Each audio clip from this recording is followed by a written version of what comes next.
西门町人潮众多，武汉肺炎延烧，几乎人人都戴起口罩。一名来过这的女网友网路贴文，忧心自己成为防疫破口。这名破文的女网友31号的时候曾经到访西门町，跟公主号邮轮的旅客是同一天，所以她认为自己的症状有可能染上武汉肺炎。女网友自述自己7号开始咳嗽发烧，加上晚间收到国家级防疫警讯，才想起来自己1月底曾去过西门町，又是名调酒师，过年前就开始接触从大陆回来的人，于是打1922通报，但最后却因为没有中国港澳旅游史，根本无法筛检，让他傻眼，只有抽血跟流感检验，这真的是在防疫吗？但疾管署解释，因为医疗资源有限，筛检有前提。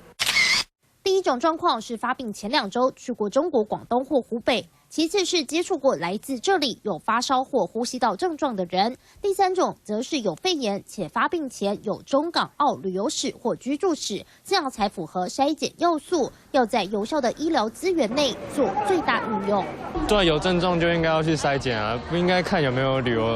去旅游过吧？在台湾还是有可能会被传染啊，自主管理嘛，就是你觉得你今天有发烧、感冒、咳嗽，你就先自主管理，因为我们把资源留给真正需要有去过流失、有去过的人的，